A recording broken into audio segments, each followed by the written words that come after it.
On the other hand, NRM does not have strong democratic credentials to write home about, and I believe largely they cannot give what they don't have. If you look at the character of the ruling party and how they've run government, I wouldn't score them as a democratic or a group of Democrats. I wouldn't do that. But given that they operate under the structure known as the Constitution, they seem to be like a popular party holding primaries, but their character in government is largely one thing. They have violated all principles of governance, up to the extent that they are the only government in the world that I know of that conducts abductions of their citizens. So really, that is not a democratic plus. Yes, the NRM is the party in power. Citizens have been missing thanks to security agencies, which they had. So they are responsible for abductions of Ugandans. And other than terrorist groups. Direction. No, I'm looking at the character of the ruling party. Other than terrorist groups, I don't know any government that abducts its citizens except NRM. So having said that, if you look at the president wrote 3 letters in 2 days. It's like he was not sleeping.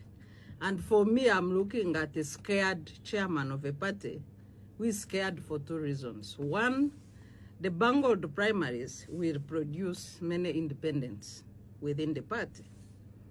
And many independents, because the legitimate winners were rigged out, they will most likely defeat the fraudulent flag bearers in the elections. So that's one reason why the president is panicking.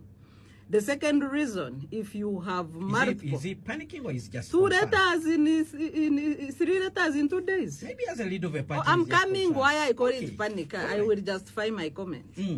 So the second reason why I think he is in panic is because if you have multiple members contesting for a seat, they will divide their support and create a gap for opposition to defeat them.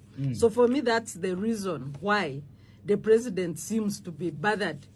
But otherwise, in his usual form as Sebaranye, he wouldn't be bothered about the malpractices in elections because that's how he survives. And I want to compare with the Kawempe by-election. Kawempe by-election was really a big fraud by security agencies, JAT, UPDF, police, whatever it is. And I blame all that on the party in power. They are in charge of government organs. And if they've lost control of these organs, they better tell citizens that as a party in power, they've lost control of state institutions. Unless they come to that, admission, we shall always blame them for the conduct of state institutions under their regime. The army rained terror on citizens, on journalists, on observers in Kawempe. Why didn't the president order arrest of the people who drove members to Kawempe, of the people who commanded members to go to Kawempe?